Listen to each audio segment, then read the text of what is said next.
session is called Benchmarks for the Rest of us being us here, which is typically not FIVB, Olympic folks, Division I, top tier, all that good stuff, which you see stats for all the time, right? And you've attended the seminars, I've attended the seminars. It's great to look at those numbers, but then you sit there and say, yeah, but what does that mean for me, okay? So I've coached somewhere between 12s to 18s in high school varsity. And I've seen one report that had stats. It was by Rob B. of Oakland University, who did one for high school correlation. And that's the only study I've ever seen that was below college. All right, so I hope to provide you with something. Wow, it is right. Oh, okay. Well, I can talk through this. Okay, so here are the key things that we want to be looking at today. What are the key stats that are going to be driving your winning or your losing for your level of play?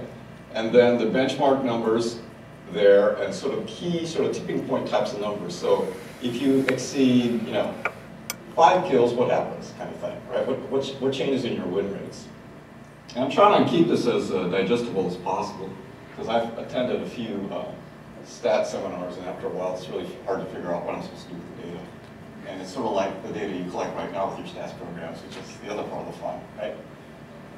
Okay, so the data is coming from SoloStats web reports. When you tap your stats into SoloStats, it goes to our server, and then we collect all the stuff, and it's all stripped of any kind of identification, but it still maintains general information like what age group, what area are you from, and then the stats associated with it and the win-loss information. All right, so we've analyzed probably over 20 million statistical entries. There's like 500,000 sets as part of this particular study. It's not done yet because it takes a long time for us to churn through the data. It takes about 48 hours to get through one data set for about a year to get it into a position where we can actually analyze it. And then, we break down by level and region. Unfortunately, today I don't have regional data yet because we haven't cut down to that level. And it will be available through the SoloStats and Web Reports product in January. I'll talk a little bit more about that at the end. So here's how we did the analysis. We had to purge the data of stuff that's extraneous, things that are marked scrimmage, incomplete things like 57 to 22, those kinds of scores, right? So all the wacky numbers are purged. We looked at games that ended at 25 for consistency, and here's the reason. We looked at some of the inter-alley stats, and unfortunately the hitting numbers the attempts were clearly on track, because when you add kills plus errors, that number should be slightly less than the total attempts, unless people are just, right, like robots in or out, in or out. It doesn't work that way. Lots of balls are just in play. So we normalized all the data to 25 points. We took out all the 15-point sets. That way, if you have 3 kills, it's 3 kills on 25 points. Does that make sense? So we took a simplified way of trying to normalize the data so it all kind of comes together and makes some kind of sense. And stop me at any time, please, because this is one of those blurry-eyed type of presentations. Because the data is like hot off the press, and I didn't really have a lot of time to process this, and it's new to me as well as to you. So we looked through all the numbers, tried to make sure they're right, the counts are right, the scores were right, and then, let's see. So here's an example. These are the number of aces, right, across the x-axis, so the number of aces going up. And on the left side, on the vertical column, is the winning percentage, okay? So it starts out at, where's my, it's the pointer here. It's up here. Oh, yeah, there it is, thank you. And press the button, okay. So 20% win, 40% win. I think that's 60 up here, right? So you can see that here are your aces, 0, 1, 2, right? And we get to 3 all of a sudden, right? It's pretty good, okay? Over 60% win rate. You get to 4 and 5, now you're over 80%, okay? So you can see that trend line and how sensitive that is to the next incremental ace. Okay, so here's the data set. So from high school varsity, which is the largest data set, it's 152,000 sets all the way on down to junior colleges, which is less than the Club 12. The good news is we do have a decent amount of data in Club 12, so I think it will be somewhat useful. Not that many people take stats at Club 12. And here's just general comments, right? We don't have any regional data. I don't have distributions handy, so I can't give you a curve right offhand. The data is there, but I just don't have all those charts with me. And then all this stuff will be provided automatically inside SoloStats and web reports in January when we get this stuff merged in and you'll be able to access. And so what will happen is you'll look at your team, which it'll know is, say, a Club 14's team, and you'll look at your pass rating, and we'll tell you your pass rating is about at the middle of the curve, like at the mean, about 50%, right? 50% are worse, 50% are better than you, okay? So you get a good idea, and then we can also regionalize the data to get a little more accuracy within your area of play. Does that make sense? You think that's useful? Okay. And so, you know, I don't think I understand these results all that well, and maybe we can all get together and you can help me here, and we'll look at the numbers and figure out maybe what's really going on. Okay? And hopefully it's not bad data. Right? Typically, if you have enough data, and the way the stat product works is it prevents you from doing certain kinds of things, and you have to terminate your rallies. I think overall the data is pretty good. And it is kind of consistent with the stuff that Giuseppe and Volumetrics has been presenting, and we've actually been working together, kind of looking at each other's numbers to make sure that my stuff's not like in some other universe or space. Okay? Okay, so here are the key stats that we looked at, right, from serve attempts all the way down to point scoring, right? And you'll see them charted. Okay, so let's see. This is a high school level example. And what we'll do is we'll look at the correlations, and then we'll look at the details, the ones that seem to correlate more towards winning or more towards losing. And then from there, each detailed chart for the stats that matter. All right, so here's what it looks like. Okay, so on the left side, point scoring, side out, and on the right side, serve receive errors. Okay, so, and then you have kills, aces, pass rating, blocks, digs, side outs, block errors, and combined kill errors is attack errors, passing attempts, dig errors. Does that make sense? Okay, so really the ones that are key are here, right? It's the point scoring, side out, kills, aces, and then the one on the right side, serve receive errors. And let me just do a little conversation on that. So the point scoring, side out, that's pretty obvious because that's exactly what it is, right? That's like saying if you have a high number, you're going to win. Okay. So absolutely makes sense. Aces and kills being higher priority than pass rating, a little bit of a surprise, right? Because you know you're really kind of fixated on getting good pass numbers. And I think the reason might be that the pass doesn't directly result in a point, right, where these actions do. Okay, so maybe that little bit of squishiness puts it a little farther away from the actual correlation to winning or losing. Digs not being important is also kind of a surprise, but again, that's another one of those, you know, first touch, but not the last touch type of things, right? 2 more touches after that, something happens, and maybe it's good, and maybe it's bad. Hard to tell. Serve receive errors, like I said, was the largest negative correlation. Okay, but that's not a surprise because that's the complete counterpart, right, to aces. Okay. Questions so far? Everybody okay? Everybody awake? Could you go back to the previous bar chart? Yeah. This one. Oh, sorry. Wrong one. This one. So that shows almost 0 correlation for side out. Yes, and you know what? I'm not 100% sure why that's even in there right now. Okay? So sorry about that. This is what the late night churn does to you. I had to watch the championships last night because I went to Stanford, so I had to go to sleep for the first part of these. Okay, any other comments, questions, suggestions? All right. So here's the other thing I want to look at. What's the relationship of the actual stat action to your win rate? Okay, so it's linear, it's like that, right? It's 1 for 1, so if you get 1 more unit of whatever it is, you incrementally go up by 5% or something like that.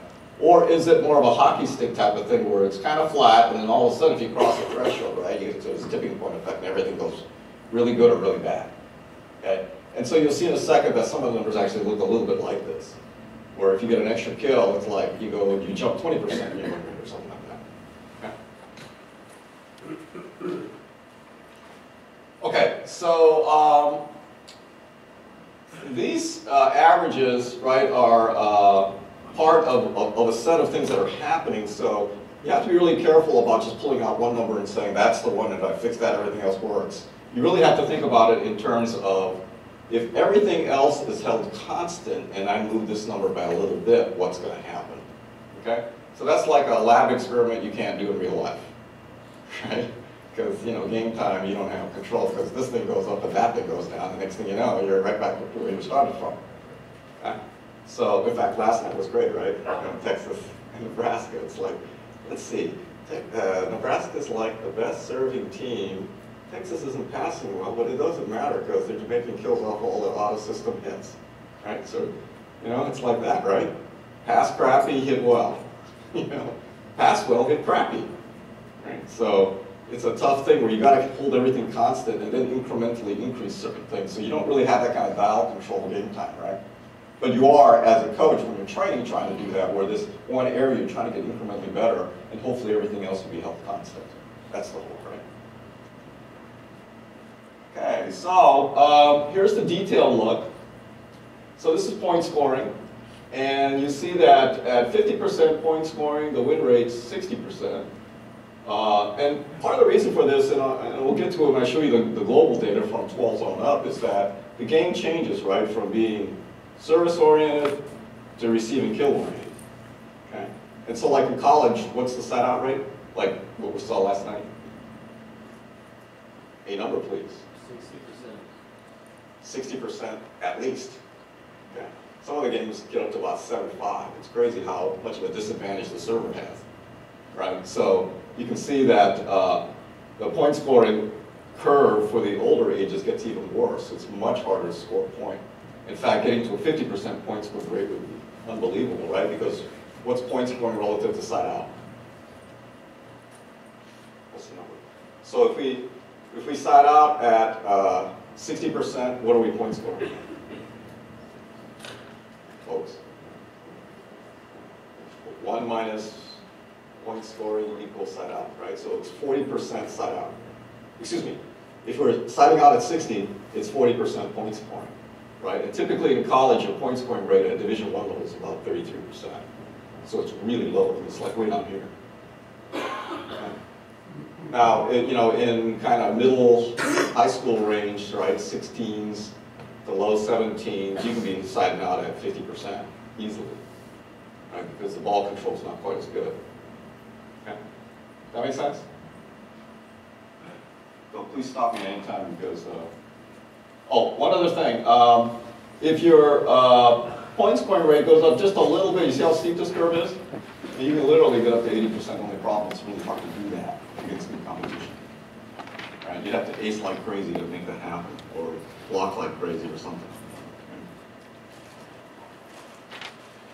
Okay, side out percentage. High school, if you side out at 50%, right, you can be way the heck up here, right?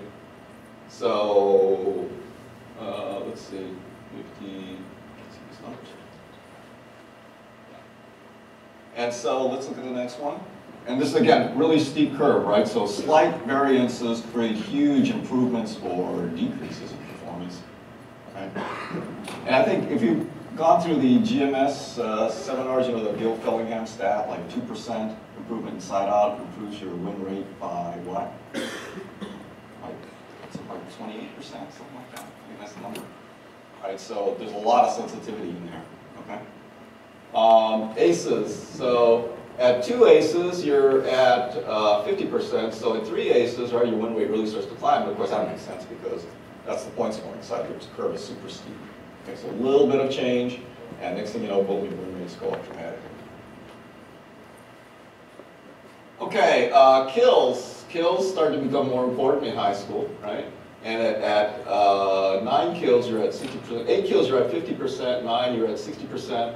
12, you're at 80%. Right, so a few more kills per set, and next thing you know, you're winning a lot of matches. But of course, they're not isolated, right? It's a chaining of things, so you've got to get that first ball control in order to get that kill, and so forth. And then receive errors. At 2 receive errors, you're at 55% win rate, and then at 3, you see how it drops off again. So that's the opposite of the AVCA, right? So it's very, very sensitive. A few more receive errors, and next thing you know, you're losing a lot of matches. Were you able to download, or is the internet in here like non-existent? Or? Can you tell us the Yeah, it's Solostat. Oh, thank you. Should we? Solostatslive.com/AVCA. You want to grab it? He'll do it for you.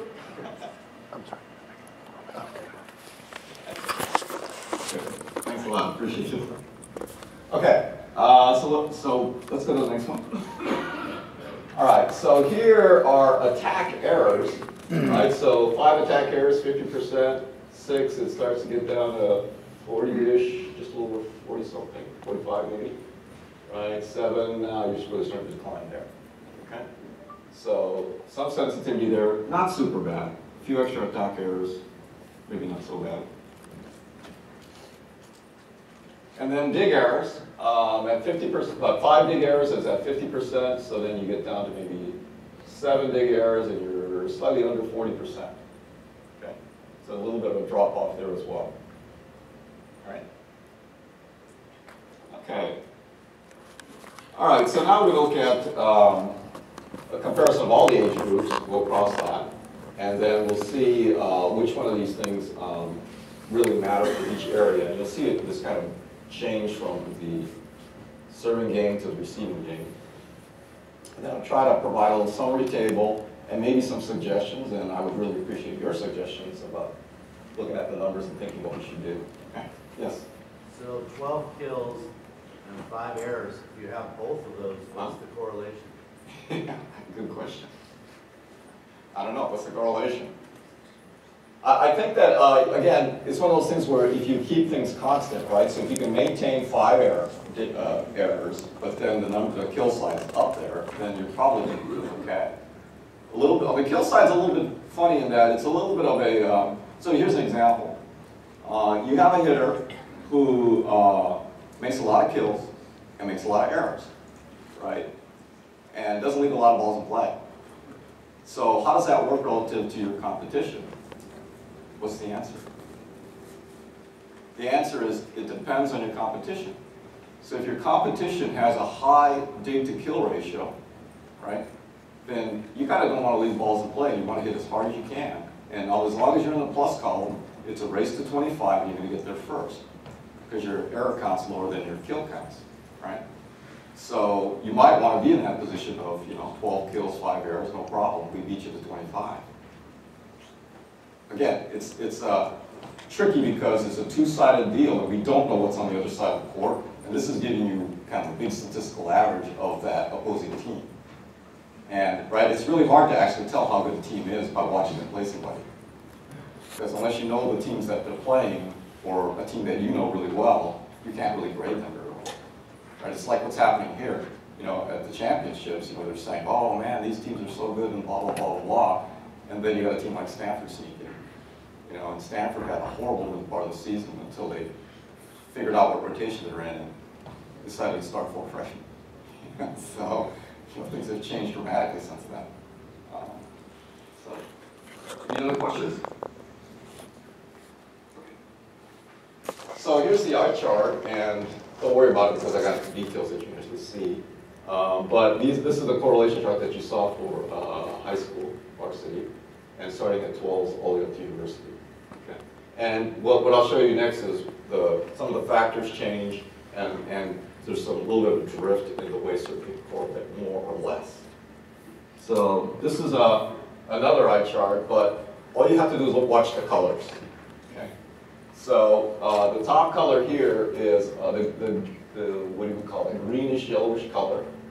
Up here is point scoring, and it's the #1 thing except in junior college, which I don't know what happened here. But it turns out that these two numbers are super close relative to correlation. So it's maybe just a slight statistical anomaly or something that makes that flip. What's the blue? The blue is side out percentage. Right, so those are the two partners.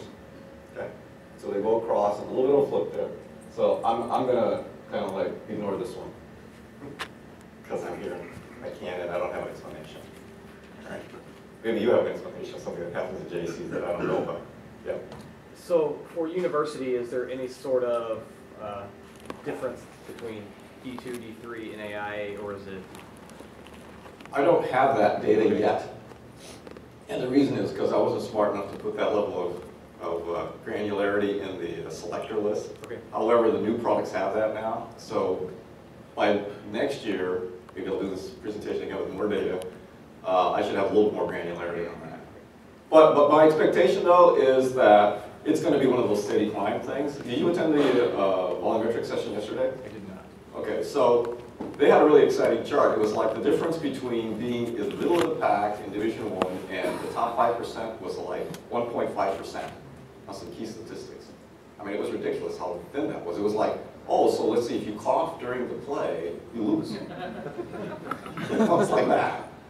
You know, the coach looks down and it's like, oh, we just lost the game, you know, on that one error. I mean, it was that sensitive. You know, so it was like massive error reduction and like leading to perfection kind of play. And I think in international play, they say that when you go from college, it's about like 95% perfect, 5% error rate, but in international play, it's like something like 99% or something. So 5% to 95 to 99 is a huge jump, right? Because it's the delta in that percentage there. So your level of consistency when you hit that ball or serve or whatever has to go up dramatically to play at that level of competition. I think that's what we're seeing here. I mean, the Division I play has really changed dramatically over the last 8 years. If you watch, you know, the velocity of the balls, the attack aggressiveness, the size of the players, and the angles they're hitting at, it's starting to look more and more like a men's game, right? So in the men's game, you know what that's like. You know, it's like chopping wood. It's like one stroke, you know, on to the next thing, right? You know, it's clunk, clunk, clunk, clunk, point, point, point, point, side out, you know. It's very chunky games, there's not a lot of rallies going on. Okay, so let's see. So we have the blue ones, and then here's where it gets interesting. Here's the ace rate here. The ace rate is ahead at the lower age groups, and then followed by the kill rate. Now here it flip-flops a little bit, and it makes sense because high school JV is like 16s, right? Somewhere between 14 and 16 club. So it should, this column should actually be over here someplace. And then 18s is more like high school, actually between high school varsity and junior college, because varsity teams are 18s, and anywhere from 16s to 18 kind of thing, right, on average. Okay? Well, what this is saying is that the serving game starts to decline, and the receive to hitting game becomes more and more important as you get better. And that's consistent, right, with the side-out statistics. Yes? What did the top one, the green, what was that? The top one up here, Yes. that's point scoring. The next one is side-out. This is aces. This is kills. Okay. Any comments, questions? All right, and then the middle of the pack in here are the ones that don't have a super high correlation, so pass rating, block, serve errors, and digs. And the one that I really found surprising was how low the correlation is for service errors. I thought that would be pretty high at lower levels of play. Does that make sense to you at all? Can you explain that to me? I'm lost. Am I at the right place? Any comments, thoughts about that? Yes. An easy serve is almost like a service error because the ball goes to target and gives the setter and they hit too many options. I agree, but the problem I have with this chart is that you would think service errors would be high sensitivity at 12s. Because in 12s game, right, if you put the ball in the other court, you have about a 75% chance of scoring. And I don't care what kind of serve it is, because they will do a little yours exercise, right? They will do a, you know, is that my ball next exercise, and they'll do the, I chuck the ball up in the air, and I will help you get the ball out or into the net. Right? So the probability of that ball coming back, if we just give it to them, is pretty low. And I tell my young teams, just get it over there for stuck. Right? Because, you know, 7-point streaks just kill you, right? So it's like, just dump it back over there. Just get it back so we can serve it back. They're having too much fun. Right? So that's what I don't understand. I thought the correlation would be pretty high at the low end of the game. I think that it's generally people are missing so many serves on both sides that it becomes even. So it Interesting. doesn't affect your win or loss because Right. I'm gonna miss, she's gonna miss, I'm gonna miss, she's Right. gonna miss. Right. It's even. I like that. I like that explanation. So I'm going to talk into the mic so that's in the recording, but the potential answer is both sides are missing a lot, so it's like, who cares? It kind of evens out. I like that answer. Okay, and you know the best thing about these kind of statistics when you understand you can rationalize almost anything. So it's really good, but I like that. That makes sense. On the bottom here, highly negatively correlated is serve-receive errors, followed by digs, and then by attack errors. There's a little flip-flop in the digs thing here, which I don't really understand that one either that well, particularly this junior college number, which seems to have all kinds of weird stuff going on here. And then the attack errors are this white background with the red letters. Okay. So now we'll go down a little bit deeper and look at, well, we'll talk about it a little bit. So we've already talked a little bit about this. So you can see that the servers overpower the receivers at the young age, right? Because, you know, that's like dodgeball. But at the older ages, it becomes harder and harder to serve an ace, right? So the surprise one we already talked about is the lack of correlation for the pass rating, serve errors, and the dig success, right? So we'll continue to discuss, and maybe as we look into more detail, you'll have some enlightenment and share that with the rest of the crew here. Here are my general coaching thoughts about how to approach these numbers. I don't look at point scoring by rotation much because the opposition has a lot to do with the outcome. So I just practice generally, you know, defense as a system, but not rotationally specific defense. Okay. And again, of course, you know, I focus about serving because serve starts the process with the other side. And you know, one of the things is a good way to watch the matches at this championship, because I've been watching Stanford all year, is that when the pass doesn't break or is at or behind the 10-foot line, watch what happens. Stanford always gets a huge advantage. You know why? I think you know why. Why do they have a huge advantage when that happens? Their block, right? Their block is huge, which means you're down to two options. You can either maybe run a slide from the 10-foot line, or just dump it to the outside hitter and let them do the work. If you dump it to the outside hitter, they're going to be camping out, and you have a 6'8" and a 6'6" or a 6'3" who jumps like a 6'6", right? And then the diggers have an easy time. You know, I mean, Stanford's libero had something like 27 digs last night. She had 30 against Wisconsin. Crazy numbers. Just crazy numbers. Right? And the reason is because the block is making it channeling hits, right? So you can actually line up on it. Plus, she's pretty good. And that part helps, right? She's probably the best libero Stanford's had since Gabby Ailes, I think, who's from Nebraska. So that's kind of ironic. So I think that the next thing to look at here is side on. Side on by rotation is very doable. And if you have a decent stat package, if you're using web reports, you can actually look at the low rotations, click on it, and see the exact reason why. You know, who's causing all the errors in that rotation? There's a receive error, hitting error, what's going on in that rotation? And then you can just fix that one, right? So my advice always about rotation side-out work is that don't work on all 6 rotations, because making your better rotations better doesn't help you at all. It's the potholes that kill you, right? It's the streaks of 3, 4, 5 points that kill you. So you got to look at the low rotations and work on those and figure out what's happening there that will get you out of it. And sometimes it's super simple. It's like shift that player over there out of the way because they keep getting caught in this lane, and make that lane disappear and let the passes come from this side. You know, something as simple as that. That's not a skill change, right? It's super easy to do people work. And so just by adding a couple of percentage points there can dramatically change your outcome. And because the overall is an average, but it's the potholes that almost kill you.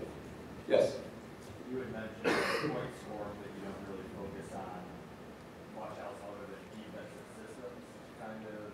I don't look on each rotation on point scoring. because the problem is you're switching, and then the opposition is different, and then the serve affects what the opposition can do. So it's really hard to be tuning to say, oh, rotation 1 point scoring sucks, but then it doesn't suck this week. So does that, I forget whether or not solar stats, does that break the serve rating as well? So if you Yes. find a correlation between some of your better servers, Yep. does it matter to keep those folks apart or opposite each other to Well, okay, so long stretch? oh yeah, I see what you're saying. What I like to look at from a server rating perspective is point scoring and not serve rating. So you guys familiar with the serve rating numbers, which is just the inverse of the pass rating numbers, right? So a 1 pass is a 3 serve, a 2 pass is a 2 serve, and a 3 pass is a 1 serve. I don't find much correlation there. So you can have a person serving at 2.25 and they're losing the ball all the time, right? I prefer to look at the point scoring number, which is how long do they hold the serve every time they go back. And what I find is that, at least at a club level, we're playing a lot of matches where the other side is changing all the time. Like every rotation in a situation, you can say, oh, no, she gets a high point scoring number because she's got this big front line and great defense. Right? I find it all kind of washes out. And the good servers are holding the ball way longer than the bad servers, through the season. It doesn't matter what combination you use in it. Particularly when you use a serve specialist, where you can drop it in any place you want. And so the point scoring number is, right, 75% point scoring is you serve 4 times and you score 3 times before you lose the ball on the 4th serve, right? That's a huge number. If you have somebody in the 60% range or whatever as a kind of a club level player, that's all good news. Right? So I'd rather plug that person in the right places in the rotation to get your team to manage. And my general philosophy about scoring points is score early, score often. Because teams typically are not good at coming back. The psychological deficit, particularly in girls volleyball, seems to be a lot worse. So it's like, if you get people down by 7 points and just keep the pressure on, they'll make more mistakes out of that 7 points because they'll try to do harder, and it just works to your advantage. So force them to come from behind by getting all your best servers out early. Just an idea. I don't know. Maybe we need more stats to prove that. So the slide out ones, does this make sense to you about looking at the potholes? Okay, because that is actually very, very easy to work on. And if you have an hour and you have 1 bad rotation, right, instead of splitting the hour into 6 10-minute chunks, spend 60 minutes on 1 bad rotation. I guarantee you it will get better, and you'll look at it and say, oh, that's what the problem is right there. Okay? And that'll help your team. And each round, right, you fill out 1 pothole, then you have another pothole, you gotta fill that one. So as the season goes on, you gotta keep looking at the numbers, you keep filling out potholes. What'll happen is your side-out statistics will go up. And remember, you want that 2% overall improvement. It's not a lot. 2% is like 1 passing error. Okay? That's how sensitive that is. So it's kind of a balancing act you have to do there. Aces and kills, right? So we talked about that already, which is that, as you get older and more experienced, the kill numbers start to exceed the ace numbers, and so you have to have a good attacking team. And then the other parts of this, just because correlation is low doesn't mean it's not important, right? Because just because pass rating doesn't correlate that much doesn't mean you're supposed to just let the ball go or just throw the ball in the air. You do want to control that to make it easier for the setter so that they can set the ball up so they can attack the ball. So it does make a difference. It's just not a direct correlation to the point. It's a little squishy. Okay, so what I'm going to do is break through each of the levels and show the 7 key stats for each level, and then look at kind of what the numbers are that are key in each level. And then we can talk about each one and see, what do you think about what we should be doing there. All right, so here's club 12. And no surprise, right? The ace counts exceed the kill count. In fact, this number is actually kind of hard to achieve. Point scoring's high, side out's pretty high, right? Lots of hitting errors. Hitting errors actually exceed the kills. Surprise. Right? As we said before, give them the ball, let them work for you. Okay, share. General suggestions. There's not a lot of in-rally action, right? And so when you're training your kids, you gotta really train them to serve consistently, but the other side of it is go for the ball when you're receiving, and let's not get into duck and cover exercises, okay? So the yours, the, you know, getting out of the way because the ball's coming really fast, that kind of stuff, right? Teach them some self-defense skills. One of my favorite is the tomahawk, like this thing, okay? It's a great skill because I'll tell you, you neutralize that power server on the other side instantly. The ball goes right back to her, and a little faster than when she served it at. Right? So now she's surprised. Like, oh my God, my serve coming back. Okay, surprise is good too, right? So that's what I would focus on here. And then, in fact, all the hitting and attacking and all that stuff, that's good stuff because you got to get there. You do have to practice that. But I would practice scrambling way more than I would do that. So do a lot of, you know, throwing the ball from the center of the court to off the court someplace, and have them chase it back in because that's what they're going to be doing game time. That's game-like, right? Not the controlled coach's hygienic volleyball with it, right? To the perfect spot, to the perfect set, to the perfect pass, whatever they think it's right. Forget about that. Anarchy is good at this level. It's good at all levels, but this level in particular. And teach them how to scramble, teach them how to dive. If you were at the Gizmo session, the first item was the sliding socks, right? So, you know, slide all over the place with those sliding socks in your arms. Right, make it fun, see how far you can slip and slide on the court. Okay? So I think that's the focus at this level of play. Being aggressive about going to the ball. Any other suggestions? You don't do 12s? No. Don't remember? That's where I was at last year, because I was doing varsity in 17s and I went to 13s developmental. I was like, do I know how to coach this? Oh, is that round thing? Okay, 14s. 14s, you notice that, yes? Hey, yeah, I love the win and stuff like that. I like the win stuff and stuff, stat that we're looking at, but now, development versus winning over time. Yep. So, tomahawk over Yeah. versus right. Is it okay to lose versus teaching them how to play the game?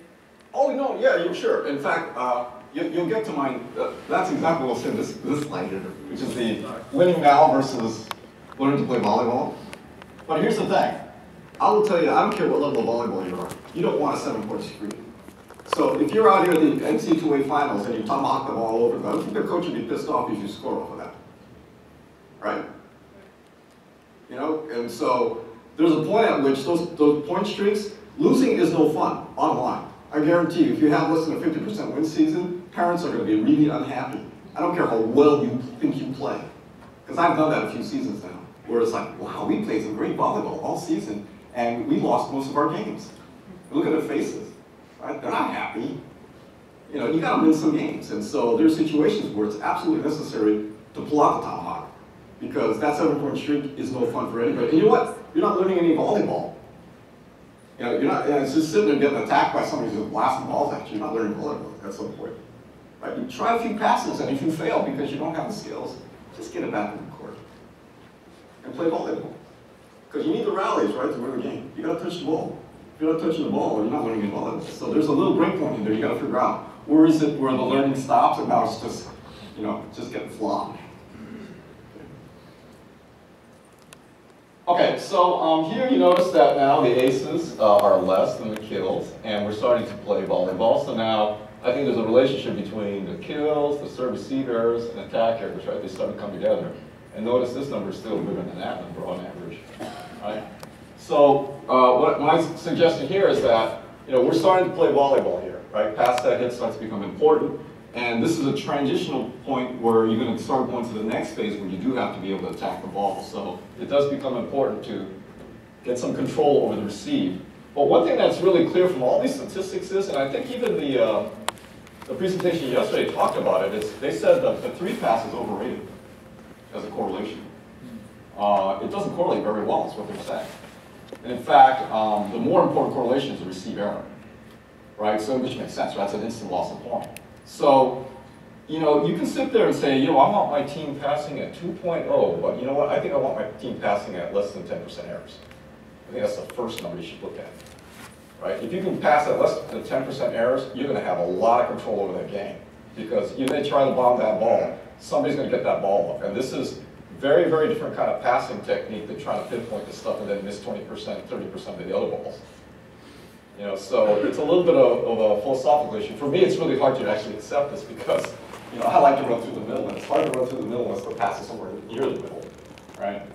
So, you know, for me, you know, it's a little mentally tough, but I do get the point about those errors count, and the sensitivity on the errors to losses is pretty high. So you do have to push hard to like reduce that number. And we do tell the girls to get in front of the ball, kind of at all costs. Okay. And we have one of those lovely attack machines to help them out. So I have a 14s team this year, and we serve them at 37 miles an hour on flow. So the philosophy is over-speed training, right? You know, play on the freeway at practice. When you get out to the actual game, it looks like a country road. Right? Very calm, very zen-like. That ball's coming nice and slow. You know, just pass it right out. Okay. What are the other things here? This is the question, Casey, right? Long-term development, right, versus winning today. Okay? And so you still have to think about that because you don't want those big streaks still. And even at this age, I would tomahawk the ball over if they've got 5 balls on us already. You know, because we got to get out of there. And nothing's working, right? You move people around, you sub somebody, and we're still stuck. You don't want a 10-point streak, you're done. And it's completely demoralizing. I don't see any point in that. And getting demoralized, I think, is your responsibility as a coach, right? To make sure that that doesn't happen too often. Sometimes it's important to do that, so, you know, get a little lesson, but not too many of those life lessons are necessary. They get the point. Improve side out, like low receive errors, low attack errors, okay? So you really do want to get aggressively to the ball, and you want to teach the kids to hit, but, you know, let's hit smart. Let's make smart errors. I prefer players hitting the ball really hard off the court, not into the net. Right? Let the other side have a shot at touching the ball. And that statistic is actually a pretty good one. You get about 1 in 3 shots that are pretty far out, and people just touch them because they get excited and the ball's coming fast and can't help themselves. Okay? So, you know, smart mistakes. You do have to train them to hit hard because I learned my lesson. Going from 16s to 17s, I thought, oh man, this team's going to be great because we replaced our 2 5-foot 7-inch operas with 2 6-footers and they can hit hard. Guess what? You know, at 17s, the pool of players goes down, right? Because a whole bunch of girls don't make varsity, quit volleyball, and what are you left with? The varsity players. And what the varsity players do at club 17s, they can actually dig. So now you're hitting the ball hard and the ball's coming back. Okay, so, you know, the ability to hit hard as the age bracket goes on is absolutely critical. But in order to do that, you have to allow them to make those mistakes, swing hard, deep, all that good stuff, right? So focus on that attack, and the kill side starts to happen at this age bracket at 16s, right? Number gets even bigger, right? And you'll see these two stats will flip in a second here to the next level, okay? And so now we're getting more and more serious about training to be able to attack that ball, better ball control on our receive. And look at these tipping point kind of numbers, right? Side out at 60%, 85% win rate. Okay? The one click below that is at 50-50. So 50% side out gives you about 50% win rates, approximately on that curve. Now, I have some more detailed curves on these we can look at later if you'd like, but I just couldn't get them all in here because it gets to be like 100+ slides of stuff that makes it all blurry and hard to think anymore. So let's look at the recommendations here. What did I say? Yes, so this is the inflection point, right, where acing the kill for point starts to shift, right? Okay, so now you really have to be able to receive and attack that ball. But, you know, at all of these levels of play, it's super important to be able to hit out a system. You know, you'd be surprised that if you go to any game, like, and watch your team play, watch the other side after you serve. Is that setter at the 10-foot line or behind the 10-foot line? Because they can make a perfect pass set to the outside hitter from the 10-foot line, and you watch how dramatically different the hitter's effectiveness is because coach didn't train for that, right? The setting drills during practice are all inside the 10-foot line, someplace probably about the 5-foot line. And that angle difference, right? When you're approaching the nets here, and I'm hitting like this, and it's coming parallel to the net. Okay. Now all of a sudden, it's at the 10 or behind the 10. It's in my blind spot. I'm looking back this way now. I can't see the net anymore. And I haven't practiced that. I only do that about, you know, 10 times at practice, and I do about 150 from over here. Right? So what happens? They make mistakes. That person that looked like they were really hitting well, and killing you, all of a sudden, that set looked really good, but watch the setter's feet. And when that thing comes from a slightly different angle, it really messes up the hitter, which means that they haven't practiced that enough. So, practice that set from 15 feet off the net and have them hit from there all the time. We do a lot of what's called 5x5 drills. And 5x5 is, a crappy pass. Don't try to pinpoint that. Take it 5 feet off the net, 5 feet in, throw it up high, and let the hitter take care of it. We do lots of hitters like that. Because guess what? How many foot percentiles have to be in that pocket like that? Right? It's way over half. Okay, because all the transitional plays are on system fundamentally. So they really need to practice out of there. And this is a nice place to be started. At all levels, you got to do lots out of the system. But here, as you're getting more control, we still have to maintain that. And you saw the results last night of the team that plays better with really bad out-of-system sets. Okay, so now at 18s, it's shifted. Kills are number 3, and aces are number 4. Okay?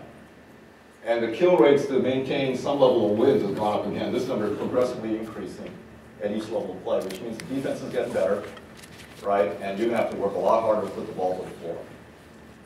Okay? But as we said before, at about 12, this number goes to about 80. Right? So all the other numbers are actually declining too, so that the sensitivities get higher. 3 receive errors, 41%, it's already bad. 2 receives is 50%. So this is a 1 increment pass. So you get 4 receives, your probability of losing goes up a lot. Yes? Is it stat difference between tipping, tooling, and attacking into the court? Or is that just a kill? It's just a kill. In this system, it's a kill is a kill. Our software does allow you to do that, but we're not 100% sure that the coach did that, right? So they might have just tagged it as just any old kill, not made that slightly better touch of tips versus runs versus whatever. But the software does allow for that. And that's something we can go churn through too. See, so a little bit more data crunching to do that. Yes. Data, you mentioned on the 14th slide about the fact that free pass percentage is not as important as the error percentage in the serve receive. Yep. Do we have numbers on how that's kind of a relative thing based on right. coaches are rating the serve receive pass? Well, okay, so the question is, do we have data on free pass information relative to, in the same way that we do relative to receive errors, right? And the answer is, the only number we have on the rating side is the overall quality. So we know that it's a 1.5 team or 1.6 team. I don't have that distribution chart here. We do have it. And what will happen is once we have this integrated in the product, you'll actually be able to just plug your team in and know that my 16s team passing at 155, is where on the curve nationally, right? And you'll even know that. If my 14s team is passing at 180, where are they? They're probably way over to the right, I guess. Right? So we'll have that data by next month. So you feel though, as far as importance goes, yes. Not as Well, the statistics are saying, the correlation is saying that the rating is not as important as the error rates. But it could be just a chaining problem where that pass, right, doesn't result in a point, right? It takes 2 more touches to figure out what's going to happen, and maybe in that squishiness is why the correlation goes down, where the receive error is instantaneously a point, right? So that could be the issue. So I wouldn't denigrate the importance of the quality of the pass, because obviously a 1 pass is a lot harder to set than a 3 pass by definition, right? Your setter's going to have to run around all over the place, which means the play from whatever that 1 pass is going to be a lot harder for the hitter, and if kills are important, your kill rate's going to go down. So I think we have to use a little bit of common sense in this process. But the issue, though, is more of maybe in the category of maybe we don't want to be so crazy about trying to pinpoint that pass, because if half of those go over the net, that's an instant point for the other side, and maybe we want to be a little more conservative about the way we're trying to pass the ball and run a little slower. I don't know. I don't know what all the recommendations are, but those are some of the conclusions you might draw. Okay, let's go to the next one.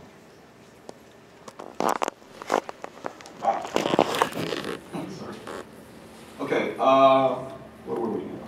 Club 18. High school JV, this is actually straightforward. I'm just going to give you the conclusion, which is this is somewhere between Club 14 and 16, okay? And then high school varsity is somewhere between Club 16 and 18, obviously, because that's the same people, right? And so those levels of play, a high school varsity is slightly lower than Club 18, because Club 18 is all 18s, they play longer, and it's more of an all-star kind of team than a high school varsity team, which is kind of more in the category you get what you get. Okay, so you can expect that the overall performance of those teams can be a little bit lower. Junior college starts to look like college, so the attack numbers, right, again, getting higher. Right? Ace numbers get low. Receive error sensitivity is very high. Okay, and then at the university level, we're kind of at the highest point here, right? So receive error rates here really sensitive. Aces super sensitive to that. Okay, and then you got to have a lot of kills to start making an impact. So we're at 11 now from where we were at 18s at, what was it, 8 or 9? Okay. Does that make sense? So as I said, the next phase is for us to integrate all this stuff into web reports and then have your regional data and some automatic charting of your stats. And so we can do a little Q&A. And just a quickie other thing. So if you want to talk some more, I'm at booth 800 by Court 3. Which is on the right side as you enter. And I also have a session tomorrow, which is an exhibitor showcase at 12:45. It's a short north ballroom, which is upstairs from you. You get all the way down the end door. Right, very hard to find. But I'll be talking about a bunch of new products, including integrations with some of our partners, Huddle, Echo, TeamSnap, and also practice stats and multiple stat takers for the same match. Okay, that's all technology that's under development, and we hope to have it during the season this year. So if you want to be the beta guinea pig on this thing, please come by or grab my card, send me an email. I'm at Kyle@rotate123.com. So questions, we have a few minutes. Sorry about that, a little rush here. Comments, thoughts? Any insights you're gaining? Because this was kind of a jam for me to try to consume all this stuff, fire hose time. Yes? What do you think would be the biggest differences between like Division I and Division III, like NAIA?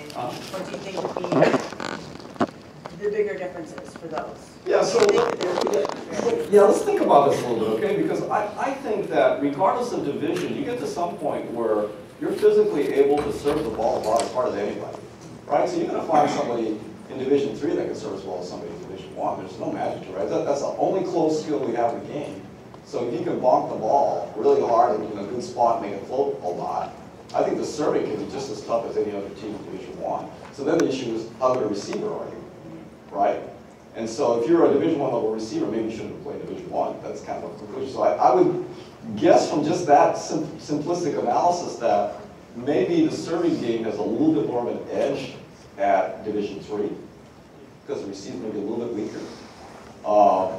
But the correlation to the attacking side is not going to be true, because the problem with the attack piece of it is, although the attacker is not as good as a Division I attacker, the blockers aren't as good as Division I, and the diggers aren't going to be as good as Division I. So it's like, it's a two-sided thing, so it's really hard. You know, I mean, you could have a person that's maybe a kind of an okay hitter that can make a lot of kills, who at Division I maybe wouldn't be so okay, right? So the only place I can think of is that one area where the serve-receive game is kind of parity. The server side is at parity, right? Where people, if they practice really hard, you can get an edge.